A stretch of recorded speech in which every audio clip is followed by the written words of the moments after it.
Bueno, muchas gracias a todos por venir, muchas gracias a ExpoEFI por la invitación. Ya explicó bastante y muy bien Esteban, pero vamos a hacer, digamos, una charla breve un poco para contarles esta etapa y para contarles un poco cuáles son también los desafíos a futuro, ¿no? Estamos, como dije hace un par de semanas, en lo que fue la tercera etapa de este proceso. La primera fue la eliminación del déficit fiscal.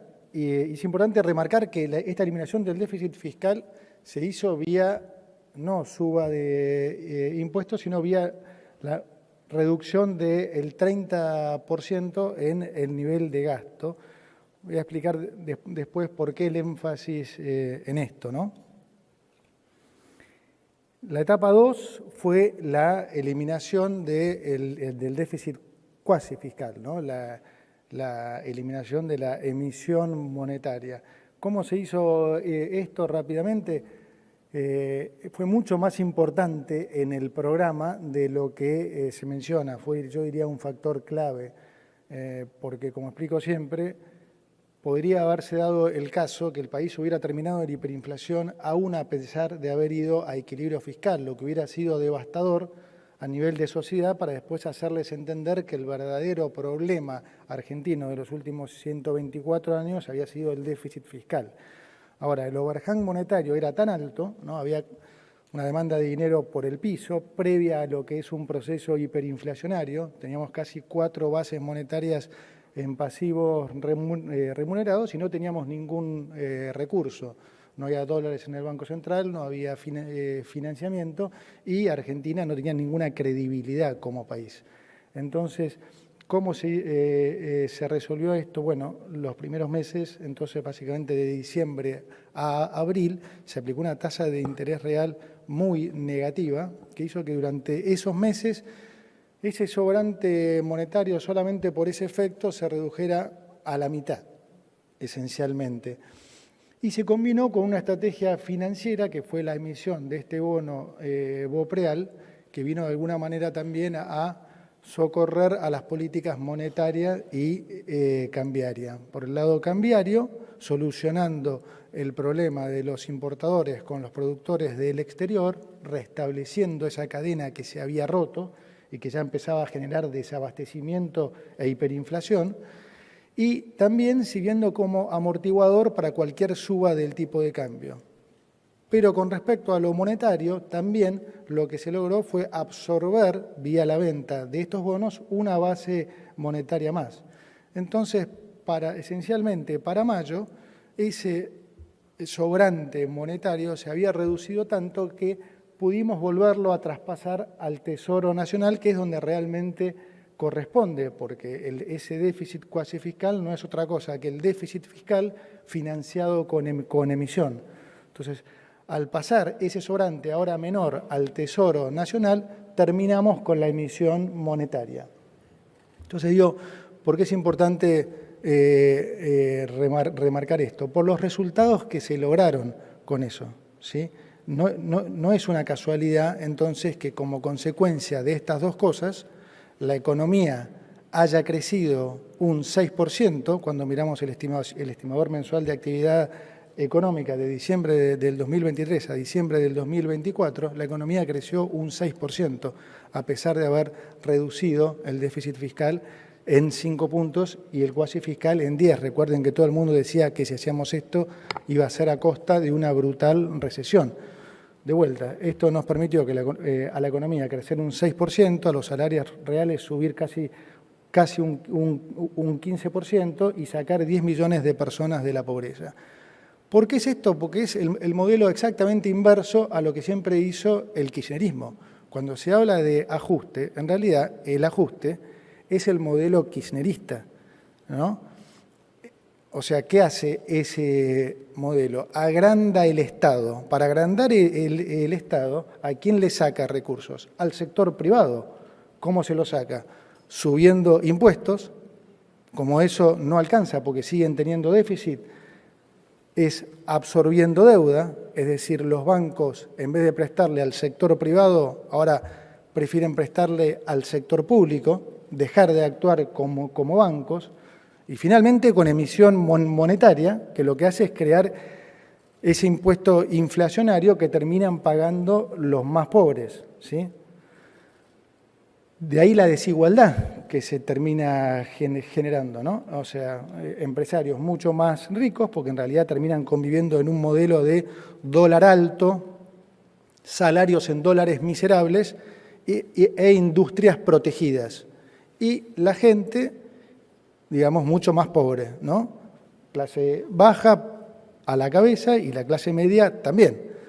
Entonces, este es el proceso exactamente inverso. Al nosotros bajar el gasto y terminar con la emisión monetaria, lo que hemos hecho es, al contrario, devolverle los recursos al sector privado. Ahora, al tener un Estado más chico, ustedes tienen que, digamos, que poner menos plata para bancar ese Estado, ¿sí? Entonces, ¿en qué se traduce eso? En que hemos bajado impuestos, en que hemos bajado el impuesto inflacionario, como bien mostraba Esteban, y que los bancos vuelvan a trabajar de bancos. Hoy los bancos entonces empiezan a preferir prestarle de vuelta al sector privado que al sector público. Eso genera entonces que haya nuevamente crédito y mayor crecimiento. ¿Se entiende? Entonces es un proceso exactamente inverso al que se vivió durante los últimos 20 años, ¿no? Y entonces entramos después en lo que fue la tercera etapa. Una vez que se hicieron esas dos cosas, quedaba pendiente lo que siempre quisimos hacer, que era la salida del cepo cambiario.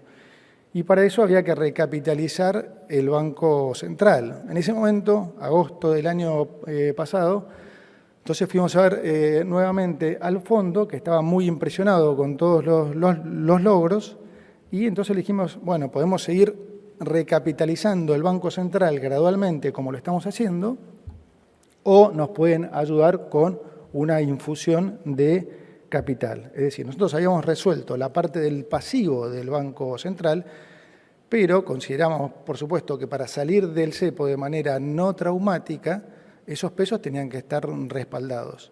Y si bien el Banco Central había comprado y estaba comprando récord de divisas, el hecho de estar sin financiamiento hacía que constantemente tuviéramos que estar gastando esos dólares que el Banco Central compraba, y entonces lo que se podía retener era mucho menor de lo que efectivamente el central compraba. Bueno, el fondo estuvo dispuesto a acompañar. Algunos se preguntarán, entonces, ¿por qué se tardó tanto tiempo desde agosto hasta abril? Y la realidad es que el esquema de bandas era algo que habíamos definido rápidamente en agosto del año pasado mismo. Incluso creo recordar que eran las mismas bandas que terminamos poniendo.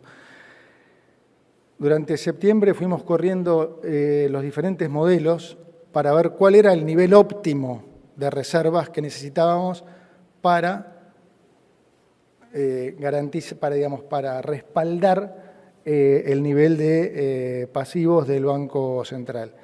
Y rápidamente nos dimos cuenta que el número iba a ser una sorpresa para el fondo. Entonces, por octubre, cuando fuimos a verlo al fondo, efectivamente la sorpresa se convalidó y el tema se demoró. Por supuesto, porque esa negociación llevó tiempo, tuvimos que correr modelos del fondo también. Los modelos del fondo también daban que el nivel de reservas óptimo era en el entorno a los 20.000 millones de dólares. Y después se sumó una segunda negociación que también llevó más tiempo, que fue la de cuánto de eso tenía que ser el desembolso inicial, cosa que para nosotros también era clave. Y eso entonces prolongó la negociación todavía más.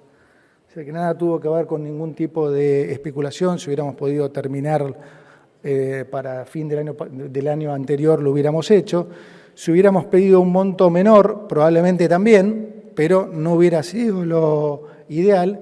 Y creo que con la salida del cepo me parece que se mostró que fue lo correcto, ¿no? Porque, como vimos, no hubo ningún estrés y, de hecho, el dólar libre está tendiendo a converger a lo que era el dólar oficial. Entonces, es muy importante entender también esta secuencia, porque muchos también lo relacionan con el concepto de, bueno, también se salió en su momento del cepo con Macri, pero después hubo que volver a ponerlo, pero también ahí voy a hacer la diferenciación. La secuencia es la inversa, digamos, en aquel caso se salió primero del cepo cambiario y se salió exitosamente porque había mucha expectativa, se generó mucha, expectativa positiva, pero no se había resuelto los problemas macro, ¿sí?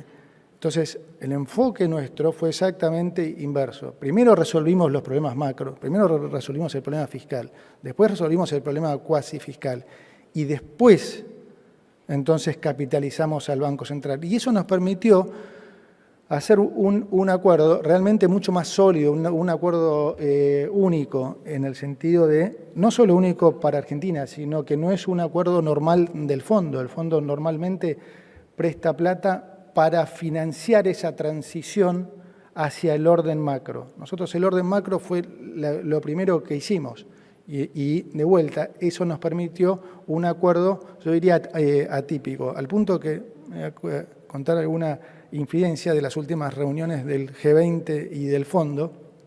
En la reunión con el fondo, con Cristalina, con Guita, todos, ellos mismos nos decían, nunca nos pasó de que nos llame tanta gente de todo el rubro, o sea, los mejores académicos, gente de mercado y demás, para felicitarnos por el armado de este programa.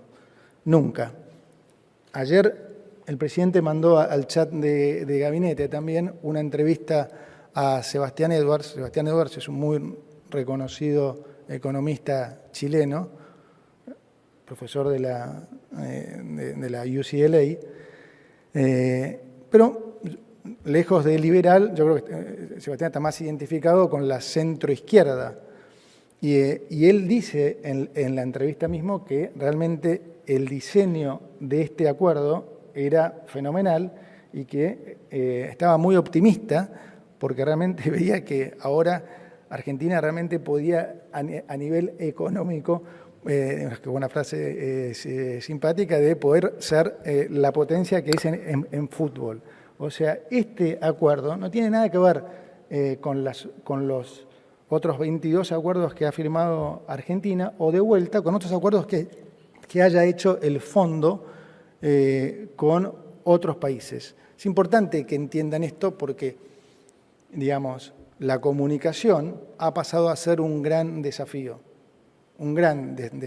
porque los argentinos venimos de tantas décadas de frustraciones que es medio inevitable siempre pensar que acá algo mal, seguramente algo malo va a pasar, o hay algunos que todavía siguen pensando o escuchando a algunos que le dicen no, pero el dólar y demás.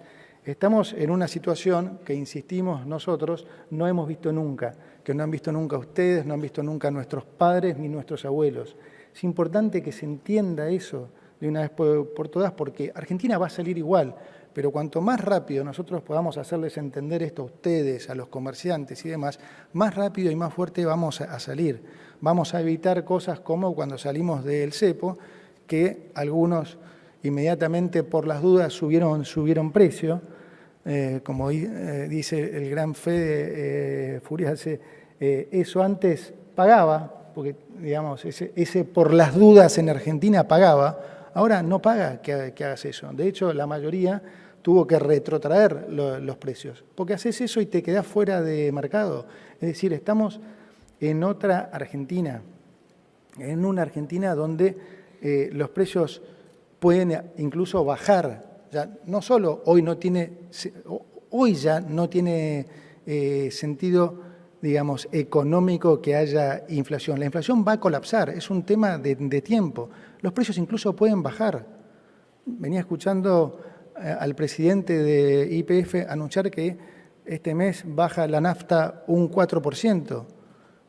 Y eso puede pasar con muchos precios. La indumentaria va a bajar y mucho, los autos van a seguir bajando. Hay algunos servicios que van a bajar también. Sáquense de la cabeza el chip de que, digamos, Argentina es lo mismo de siempre.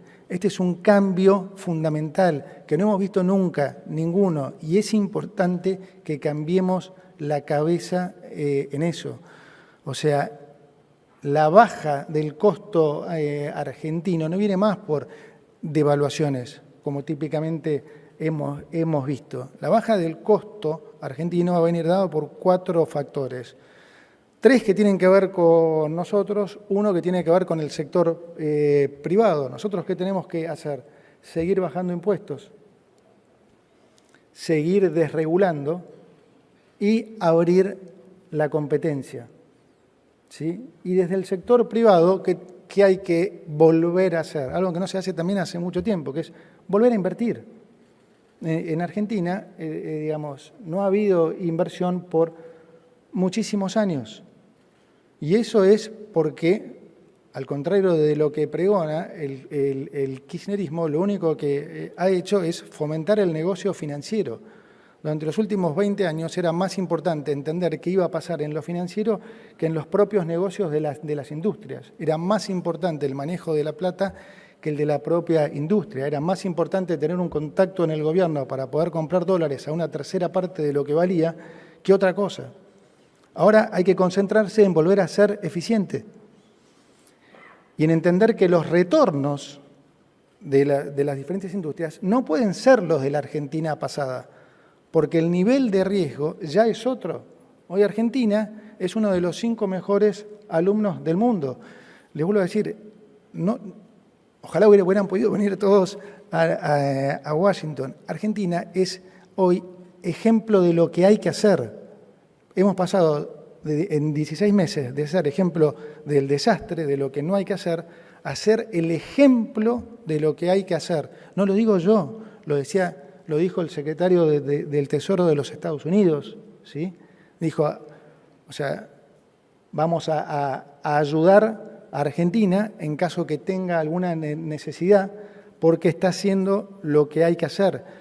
Kristalina se lo dijo a todos los países en todos los colores, incluso en la última charla, dijo, con la crisis internacional es probable que haya otros países que vayan a necesitar al fondo. Sepan que el fondo va a estar ayudando a los países que hacen las cosas como Argentina.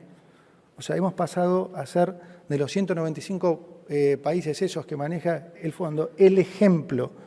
Entonces no nos comamos más el cuento de que ya la vimos porque no, de vuelta no hemos visto nada de esto. Yo creo que, a ver, terminó la época, yo diría, del dólar. Ahora paso a ese tema también. Se terminó la época del dólar, de la Argentina regalada en dólares.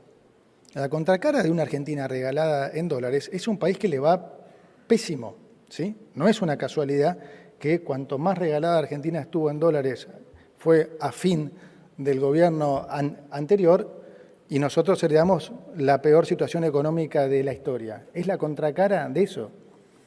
No queremos eso. Nosotros queremos un país donde los salarios en dólares sean razonables, donde no se asombre la gente porque alguien de clase media va a veranear a Brasil. Es de locos esto. O sea, ya de vuelta, no es solo el daño económico que se ha hecho, sino es el daño psicológico. O sea, ahora resulta que es una cosa, es un lujo que un argentino de clase media veranee en Brasil, que es un país vecino. O sea, lo lógico sería que pueda veranear en Brasil o en Europa, si quiere, o en Estados Unidos.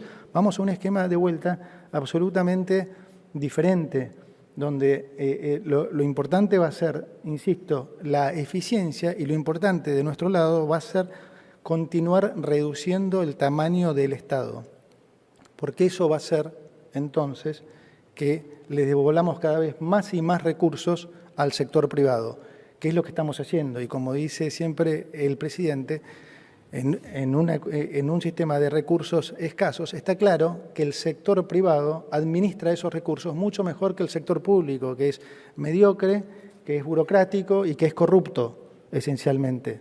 Entonces, insisto, no es una casualidad que después de todo lo que hicimos, no hay nada de casualidad en economía, es todo causalidad.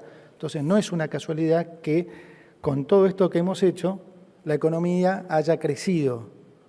Es consecuencia justamente de que le estamos devolviendo los recursos a ustedes, al sector privado. Bueno, ¿qué hay que esperar entonces para los próximos meses? ¿En qué estamos focalizados nosotros? Bueno, uno, en consolidar este nivel de crecimiento, ¿sí? E incluso incrementarlo, porque esta es una economía que está hoy preparada para crecer incluso más del 6%. Hoy tenemos un muy buen auto. Imagínense como que la economía es un auto, ¿sí? Y si tenés, digamos, buenos fundamentals económicos, tenés un buen auto. Si vos tenés un buen ancla fiscal, tenés un buen motor. Tenés un auto que anda bien. ¿Qué pasa típicamente? Y ahora imagínense que el nivel de monetización, el nivel de la cantidad de dinero, es el combustible. Nosotros hoy tenemos el desafío de remonetizar la economía más, porque está en un nivel de monetización muy bajo, de poco menos de la mitad de lo que es normalmente, pero hoy tenemos un muy buen auto, ¿sí? Un muy buen auto. Comparando de vuelta con la época kirchnerista, en el kirchnerismo los fundamentals son tan malos que es como que tenemos un muy mal auto, con un motor que no anda. ¿Y el kirchnerismo qué hace? Y le tira nafta, y le tira nafta. Emite, le tira nafta, le tira nafta. Y el problema no es la nafta, el problema es que el auto no anda.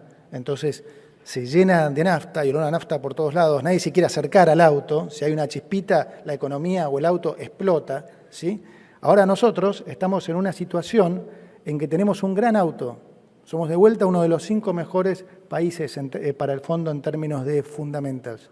Entonces tenemos un gran motor y como pasa en los autos, un gran motor te pide más nafta, ¿sí?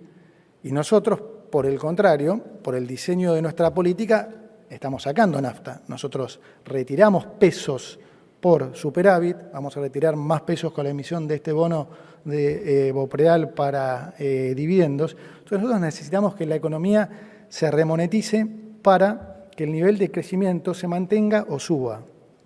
Entonces, por eso la última medida que han escuchado de las utilidades del Banco Central, ¿sí? Pasando a lo que van a ser reservas en pesos del Tesoro en el Banco Central. Hago 2 aclaraciones de esta medida para que se entienda bien. Una son utilidades genuinas del Banco Central, no como antes, que las lograban valuando las letras intransferibles no a valor de mercado, sino a 100 y generando ganancia vía devaluación. Estas son ganancias genuinas del Banco Central, producto de la baja del riesgo país. Y segundo, nosotros no vamos a usar esa plata para financiar gasto.